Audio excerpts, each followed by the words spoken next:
14.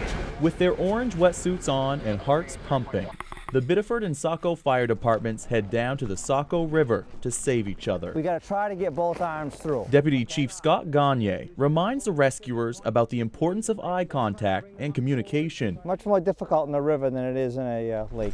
Because with the current trying to pull you downstream, let's try to approach from the rear as best we can. There isn't much time to waste figuring out options. Put your knees up to your chest and pull that air out, because you're going to pay for it later if you don't. A matter of minutes. So we know when we have these types of calls, we have to react fast. Haul on white! As Gagne calls out what rope to pull up, haul on white. His line crew works to pull the firefighter playing the role of victim up out of the water. Stop! When you get on Elm Street, good. It's cold. With 30 years of service on the Biddeford Fire Department, Captain John Pothier has been a part of many training exercises. What we're going to swing you off the ice shelf, we're going that way.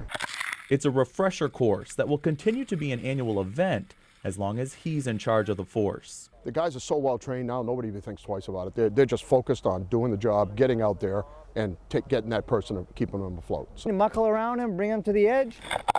These practice trainings are tightly controlled with an emphasis on safety. Good, stop. To prepare rescuers for situations that are less controlled, like the one that happened just upriver a year ago. A gentleman from the third trestle over fell off the trestle onto the ice.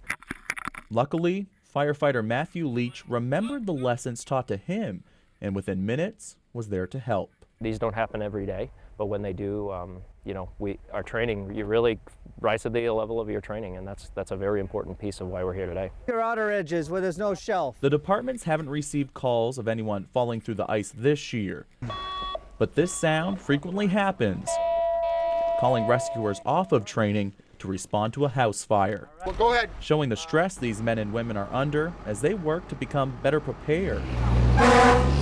521 calls last month alone. Call volume, as you saw today, is going up on both sides of the river, both departments.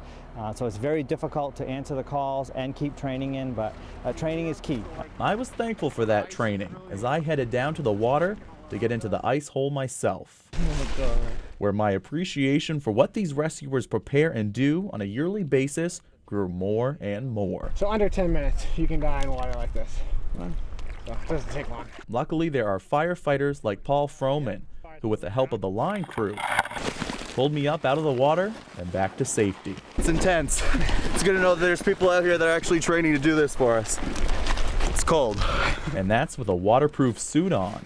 Hold on, wait! Imagine then what it would be like falling through into the frigid cold water unexpectedly. Slack. Some might consider it a death sentence, but not these firefighters. To them, it's an opportunity to put years of life-saving training to good use. Good. Good. All right, hop on back in.